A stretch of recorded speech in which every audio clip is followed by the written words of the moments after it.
ಎಲ್ಲ ದೊಡ್ಡ ದೊಡ್ಡ MLA ಗಳ ಮಕ್ಕಳು MP ಗಳ ಮಕ್ಕಳು ಬರೀ ಅವ್ರಿಗೆ ಸೀಟ್ ಸಿಗ್ತಾ ಇದೆ. ಯಾಕೆ ರೈತರ ಮಕ್ಕಳಿಲ್ವಾ, ಸೈನಿಕರ ಮಕ್ಕಳಿಲ್ವಾ? ಇಂಥವ್ರಿಗೆಲ್ಲ ಅವಕಾಶ ಸಿಗೋದು ಯಾವಾಗ? ಕಲಾವಿದ್ರ ಮಕ್ಕಳಿಲ್ವಾ?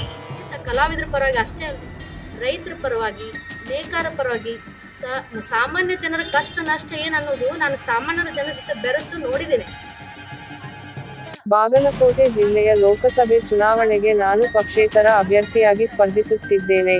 ರಂಗಭೂಮಿ ಕಲಾವಿದೆ, ಖ್ಯಾತಿಯ ಯೂಟ್ಯೂಬ್ ಚಾನೆಲ್ ಸೂಪರ್ ಸ್ಟಾರ್ ಎಂದು ಹೆಸರುವಾಸಿ ಮಾಡಿದ, ಕರ್ನಾಟಕದ ಹೆಮ್ಮೆಯ ಸುಪುತ್ರಿಯಾದ ಜ್ಯೋತಿ ಗುಳೇದಗುಡ್ಡ ಹಂಪಿಹೊಳೆಮಠ ಅವರು ಸುದ್ದಿಗೋಷ್ಠಿಯಲ್ಲಿ ಮಾತನಾಡಿದರು. ಯಾವ ರಾಜಕಾರಣದವರು ಮತ್ತು ಜನಪ್ರತಿನಿಧಿಗಳು ರಂಗ ಕಲಾವಿದರಿಗೆ ಸಂಕಷ್ಟಕ್ಕೆ ಸರಿಯಾಗಿ ಸ್ಪಂದಿಸುತ್ತಿಲ್ಲ. ಕಲಾವಿದರ ಕಷ್ಟ ಏನೆಂದು ನಾನು ಚೆನ್ನಾಗಿ ಅರ್ಥಿದ್ದೇನೆ. ಹಾಗಾಗಿ ಕಲಾವಿದರು ಒಳಗೊಂಡು ರೈತರು ಮತ್ತು ನೇಕಾರರು, ಕಾರ್ಮಿಕರು ಹಾಗೂ ಸಾಮಾನ್ಯ ಜನರ ಸೇವೆ ಮಾಡಲು ಸಿದ್ಧಳಿದ್ದೇನೆ ಎಂದು ಭಾವೈಕ್ಯವಾಗಿ ಸುದ್ದಿಗೋಷ್ಠಿಯಲ್ಲಿ ಮಾತನಾಡಿದರು. ಈ ಸಂದರ್ಭದಲ್ಲಿ ರಂಗ ಕಲಾಭೂಮಿ ಕಲಾವಿದರಾದ ಶ್ರೀಕಾಂತ ಹುನಗುಂದ, ಶೇಖರಪ್ಪ ಹೊಸಮನಿ ಹಾಗೂ ಮಂಜು ಗುಳೇದಗುಡ್ಡ ಉಪಸ್ಥಿತರಿದ್ದರು. ವರದಿ ಗುಳೇದಗುಡ್ಡ. ಅವರು ಕೂಡ ಕಲಾವಿದರು ಬಹಳಷ್ಟು ಅವಕಾಶ ವಂಚಿತರಾಗಿದ್ದಾರೆ. ಈ ಅವಕಾಶವನ್ನ ನಾವಿವತ್ತು ದೊಡ್ಡ ದೊಡ್ಡ MLA ಗಳಿಗೆ MP ಗಳಿಗೆ ನಮ್ಮ ಕಲಾವಿದರಿಗೆ ಈ ಥರ ಕಷ್ಟ ಇದೆ, ನಷ್ಟ ಇದೆ ಅಂತಂದರೆ ಯಾರೂ ಕಿವಿಗೊಟ್ಟು ಕೇಳೋದಿಲ್ಲ. ಯಾಕಪ್ಪ ಅಂದರೆ ನಾವು ಊರಿಗೆ ವಲಸೆ ಹೋಗ್ತಾ ಇರ್ತೀವಿ. ಇವ್ರು ಯಾವಾಗ ನಮ್ಗೆ ಓಟ್ ಹಾಕಿರ್ತಾರೋ, ಇವ್ರು ಯಾವಾಗ ನಮ್ಮನ್ನು ಹೊಡೆದು ಬಡ್ದಾಡ್ತಾರೋ ಅನ್ನೋದು ಅವ್ರ ಮೈಂಡಲ್ಲಿರುತ್ತೆ. ಎಲ್ಲರದು ರೇಷನ್ ಕಾರ್ಡ್ ಇದೆ, ವೋಟರ್ ID ಇದೆ, ಓಟನ್ನ ಹಾಕ್ತಾರೆ. ಆದರೂ ಕೂಡ ಕಲಾವಿದರಿಗೆ ಮನೆ ಇಲ್ಲ, ಆಮೇಲೆ ಅವ್ರಿಗೆ ಬಸ್ ಚಾರ್ಜ್ ಫ್ರೀ ಇಲ್ಲ. ಬಹಳಷ್ಟು ಅವಕಾಶ ವಂಚಿತರಿದ್ದಾರೆ. ಅನಾರೋಗ್ಯದಿಂದ ಬಳಲ್ತಾ ಇದ್ದಾರೆ. ಅವ್ರಿಗೆಲ್ಲ ಆರೋಗ್ಯದ ಯಾವುದೇ ರೀತಿಯಾದಂಥ ಅನುಕೂಲಗಳಿಲ್ಲ.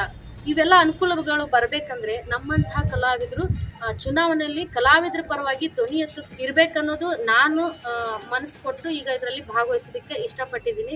ದಯವಿಟ್ಟು ನಾನು ಈಗೇನು ಬದಾಮಿ ಮತ್ತು ಇಲ್ಕಲ್ಲ, ಹುನಗುಂದ, ರಬಕವಿ, ಬನ್ನಹಟ್ಟಿ ಎಲ್ಲ ತಾಲೂಕುಗಳಲ್ಲೂ ನಾನು ಕಾರ್ಯಕ್ರಮ ಕೊಟ್ಟಿದ್ದೇನೆ.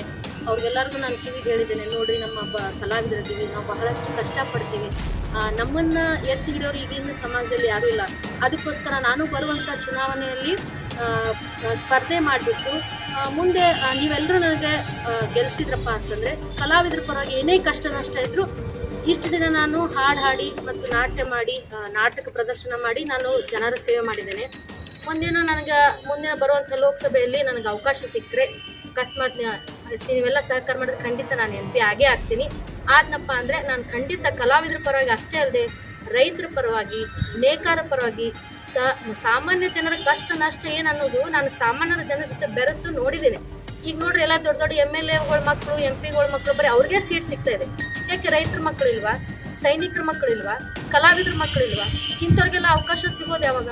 ನಮ್ಮಂಥವ್ರು ಧೈರ್ಯದಿಂದ ಮುಂದೆ ಬಂದರೆ ಖಂಡಿತ ನಮ್ಮನ್ನು ಗೆಲ್ಲಿಸುವಂಥದ್ದು. ಯಾಕಂದರೆ ಇವತ್ತು ನೋಡ್ರಿ, ಮೋದಿಯವರು ಬರೀ ಚಾ ಮಾರಿ ಒಂದು ಪ್ರಧಾನಮಂತ್ರಿ ಆದರು. ಖಂಡಿತ ನನ್ನನ್ನು ಗೆಲ್ಲಿಸ್ತಾರನ್ನೋ ಆತ್ಮವಿಶ್ವಾಸ ನನ್ನಲ್ಲಿದೆ. ಬರುವಂಥ ಚುನಾವಣೆಯಲ್ಲಿ ನಾನು ಭಾಗವಹಿಸ್ತಾ ಇದ್ದೀನಿ. ದಯವಿಟ್ಟು ಇದ್ರ ಜೊತೆಗೆ ನಿಮ್ಮೆಲ್ಲರ ಸಹಕಾರನೂ ಬೇಕೇ ಬೇಕು. ನೀವೇನಾದರೆ ನಮಗೋಕ್ಕಾಗೋದಿಲ್ಲ. ಮತದಾರರ ಎಷ್ಟು ನಮ್ಗೆ ಅನುಕೂಲ ಮಾಡ್ತಾರೋ ಅದರಷ್ಟು 50% ಮಾಧ್ಯಮದವರು ಕೂಡ ನನ್ನಂಥ ಬಡ ಕಲಾವಿದರಿಗೆ ಸಹಕಾರ ಮಾಡಿ ಮುಂಬರುವ ಚುನಾವಣೆಯಲ್ಲಿ ಗೆಲ್ಲುವಂತೆ ತಾವು ಕೂಡ ನನಗೆ ಸಹಕಾರ ಮಾಡಬೇಕಂತ ಕೇಳ್ಕೊಳ್ತೇನೆ. ಹೋಗ್ಬೋದು, BJPಯಲ್ಲೂ ಹೋಗ್ಬೋದು.